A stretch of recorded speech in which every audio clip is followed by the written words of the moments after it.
I woke at 3 in the morning to someone breathing my name into the hollow behind my ear, warm, wet syllables that tasted like pennies on my tongue and left the hair on my neck prickling. And the room lay dark and strangely patient, quiet except for that intimate whisper that seemed to come from inside the walls, as if the house itself had leaned close to listen, as if something small and precise had named me aloud in the dark. Before we go any further, I ask you a favor. Like the video, subscribe to my channel, and leave a comment below this video with the time you listened to this story. He bolted upright, his phone buzzing cold in his palm, and the ceiling light catching dust like distant stars, each mote a slow, indifferent galaxy.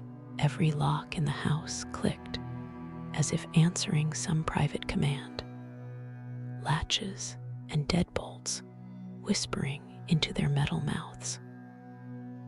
The dog was asleep at the end of the bed, a rumbling, unfussed presence.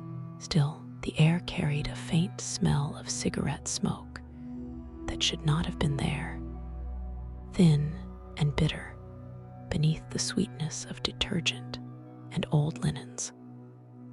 A smell that felt like someone else's memory folded into his room. His heart beat a hard, quick rhythm against the mattress, a woodpecker frantic against ribs. He told himself it had been a dream, that the name had been a fragment of a film seen too late at night, some stray syllable from the throat of a television actor. But when he tilted his head, the sheet of skin behind his ear still prickled where the whisper had hovered. He placed his palm on that spot, felt the hair rise under his fingers, and the cold of the window glass against the far wall looked suddenly accusatory. He kept the phone clutched, not to call, but because it felt like an anchor.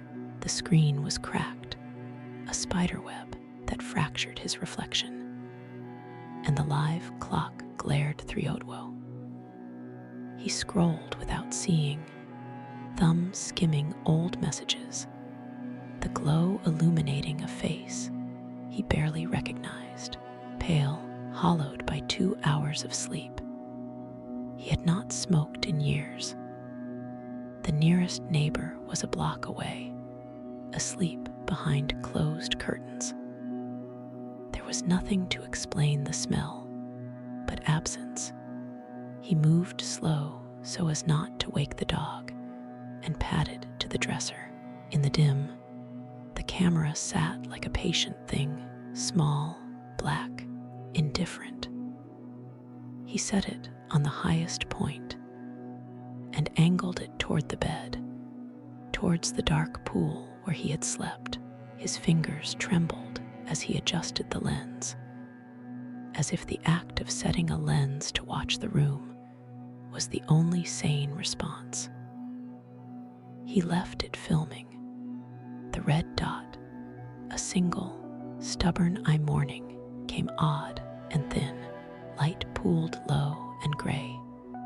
The ceiling fan carved the air in slow, clean circles.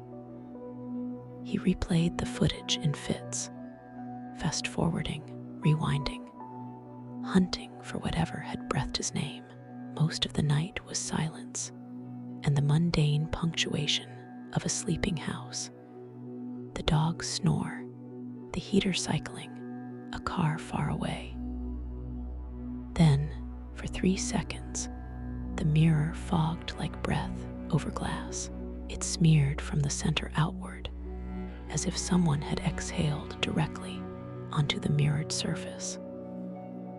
In that blur, something condensed. Not a face, not a shape, more like a pressure of absence pressing at the silver backing. The bedside mic had picked up sound, a thin thread beneath the other noises. When he isolated that track, the room narrowed.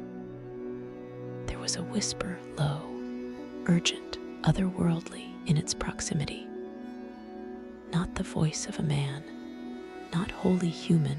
The consonants came hard and wrong at the corners. A mouth shaping vowels that should not belong together. It was recorded in a way that violated distance.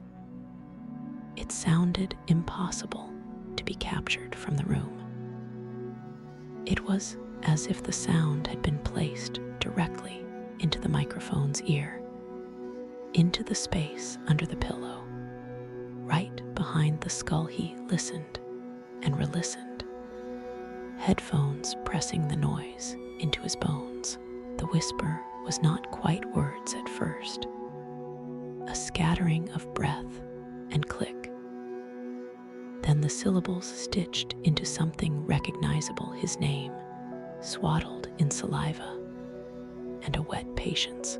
He could almost taste the metallic residue of it again, copper and cold. The hair on his arms rose in serrated lines. He laughed then, a short, raw sound laughter as a mascara of control. He tried to craft explanations, as if he were making a rationed list. Wind through a cracked window, sleep talking that echoed oddly in their small house, the radio in a car passing that hit a vulnerable frequency and landed in the mic.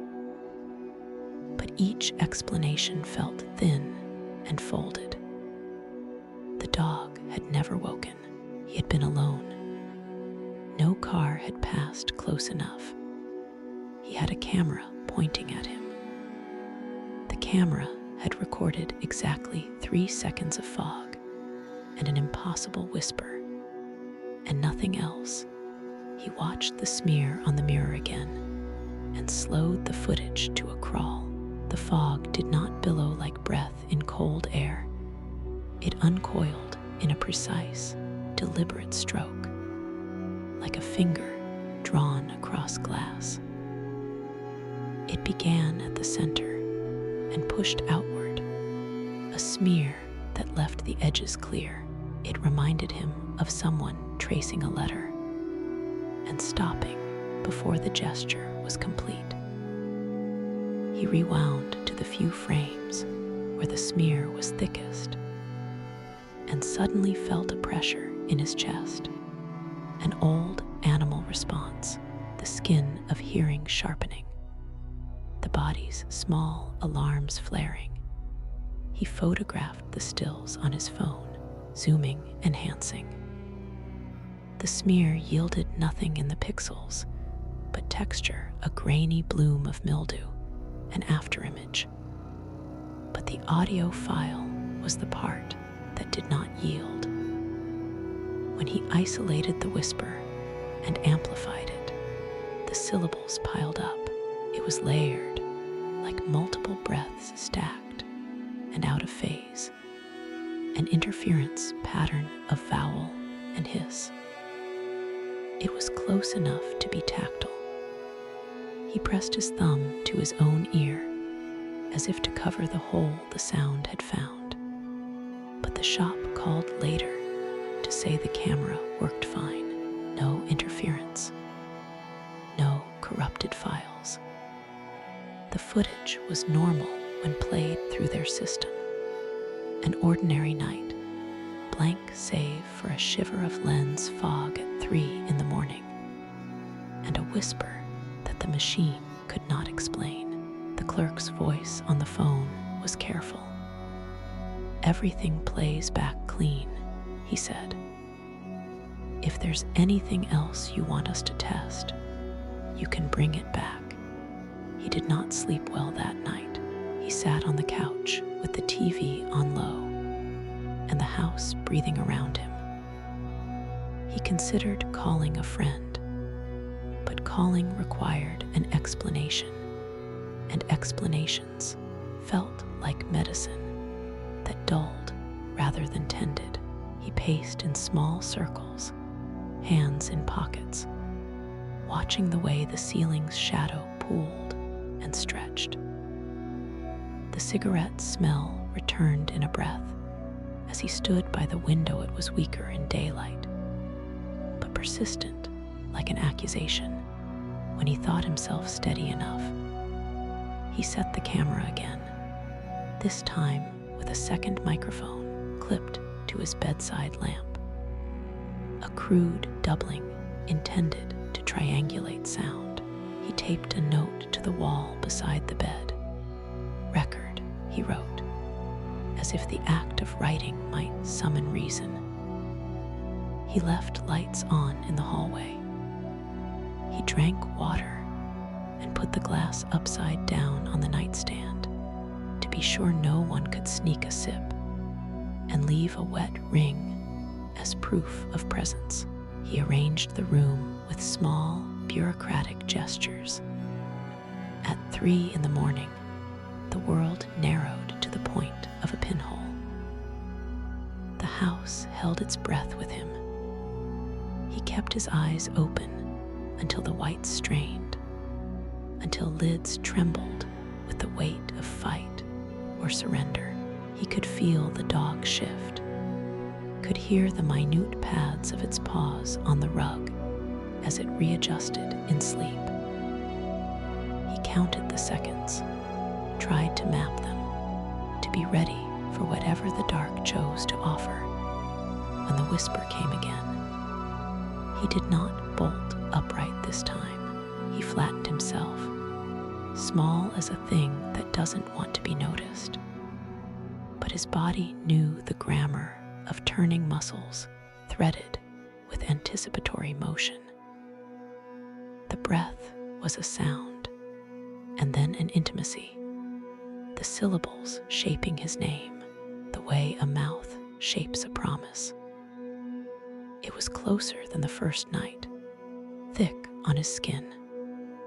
He felt the air unroll along the nape of his neck, like a hand too cold to be human. He lay counting breaths until dawn, as the house returned to its thin hum, the taped note fluttering in a current dot in the morning. He sat at the edge of the bed and stared at the camera's blinking light. The footage, when he reviewed it, had the same 3 seconds of fog and the whisper, but the new file held something else. A microscopic shadow that crossed the floor in the exact arc the breath had taken. Faint as a fingerprint, it moved with geometry impossible for any natural body, cutting straight edges and stopping like a pencil with no hand. He slowed the frames until they were jagged, and in one frame, the shadow seemed to thicken, as though massing into a throat. That day, he bought a new mirror and hung it across from the bed, not to test reflection, but to deny the old glass a place in his life. The house kept its rules, nocturnal, and thin. The smoke smell came and went like a tide. People asked him if he was sleeping, and he said yes, because there was a kind of mercy in pretending. At night, he replayed the whisper until it unearthed his watchdog instincts.